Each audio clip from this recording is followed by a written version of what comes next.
ایک بار بھارتی army chief سے کسی نے پوچھا آپ کشمیر میں عرصہ دراز سے موجود کچھ لاکھ بھارتی فوج کے اخراجات کہاں سے پورے کر رہے ہیں؟ اس کے لیے تو اربوں روپے کی سالانہ ضرورت ہوتی ہے۔ بھارتی آرمی چیف مسکرایا اور بولا، جی ہاں، آپ نے درست فرمایا کہ اتنی بڑی فورس کے لیے سالانہ اربوں روپے کی ضرورت ہوتی ہے، جس میں سے زیادہ تر حصہ پاکستان برداشت کر رہا ہے۔ رپورٹر بہت حیران ہو کر پوچھنے لگا، پاکستان؟ مگر وہ کیسے؟ آرمی چیف نے جواب دیا کہ بھارت میں ہم ایک فلم سے 20 سے 30% ٹیکس ادا کرتے ہیں، لیکن جب فلم پاکستان میں جاتی ہے تو ہم ٹیکس کی کٹوتی 50% کر لیتے ہیں اور ہم سال میں کئی فلمیں ریلیز کرتے ہیں۔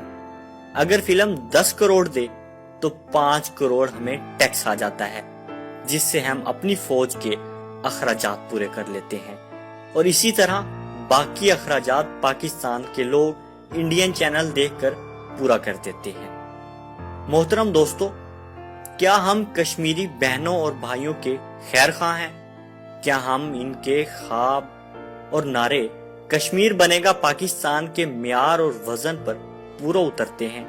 اگر ہم کشمیری بہنوں اور بھائیوں کی تکلیف کو سمجھتے ہیں تو ہم بھارت کے گانے اور فلموں کے ذریعے بھارت کو اربوں روپے اس لیے دے رہے ہیں کہ وہ ہماری بہنوں، بھائیوں اور ہمارے بڑوں کو تکلیف دیں۔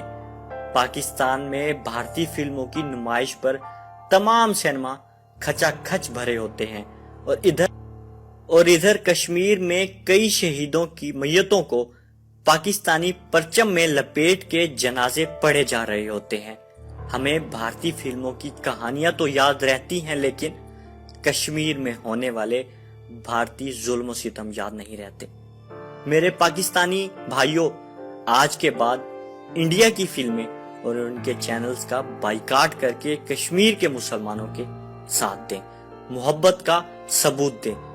اس پیغام کو جتنا زیادہ ہو سکے آگے پھیلائیں۔ ایک سچا پاکستانی ہونے کے ناطے اس پیغام کو پاکستان کے کونے کونے میں پہنچانا آپ کی ذمہ داری ہے۔